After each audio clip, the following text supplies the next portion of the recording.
I'm going to talk about Chatter's off-grid secure messaging system, what it's all about, and why you might want to use it.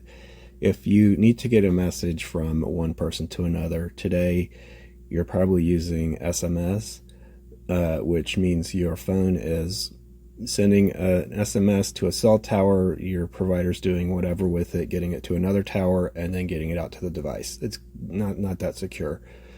If you're not using SMS and you're using another type of messaging system, your phone is an app is taking a message through your cell service to some centralized provider that is then bouncing it over to wherever it's supposed to go.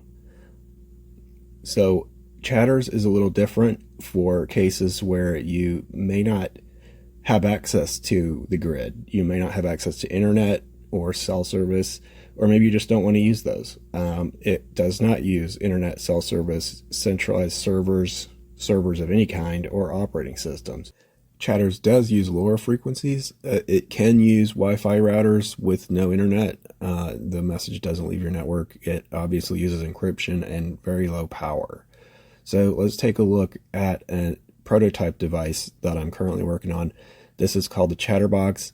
It's a small texting device with a touch screen. It uses the Chatter's protocol. It's built on relatively inexpensive and readily available hardware. And again, everything it stores or transmits is encrypted.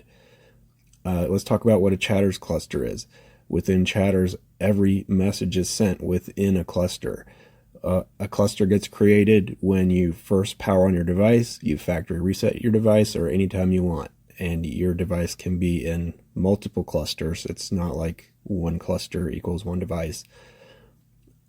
So what defines a cluster is configuration. What frequency is it listening on? What encryption keys does it use? If Wi-Fi is involved, what Wi-Fi network are they sharing? So if you know all those, you can be in a cluster. So to get one device into a cluster, the root device or admin device, basically the person using it can touch onboard, and the person with the other device can say join the cluster. They drop to a dedicated frequency to securely exchange that information. So in a simple example, let's say these devices highlighted in blue are in a cluster. The range is shown with the lighter blue circle. Obviously, device does not have infinite range. So that's how far they can transmit. When delivering a message, Chatter's prefers a direct link where there's no hops going on in between devices to get a message from one to another. It can use meshing if it needs to deliver it to devices that are out of range or powered off, or there can be hops in between. But in any case, there is no centralized service or servers involved in the delivery, and no internet or anything like that. The different message types, you can broadcast a message to everything in the cluster, in which case everything in the cluster can read it. You can also direct message, in which case only the two devices involved can read it. Here's one quick example. Let's say the device on the left there wants to send it to the next device over. Obviously, it's within range, so when the first device transmits, the second device is able to directly receive it. It's no issue.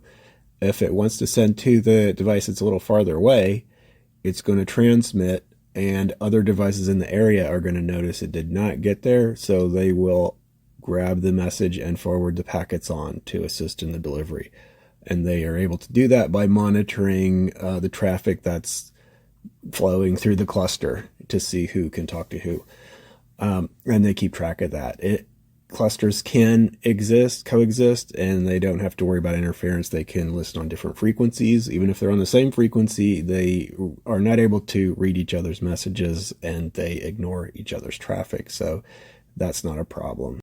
These devices and protocol are still in development. If you want to know more about it, check out the website chatters.io or watch more videos on this channel.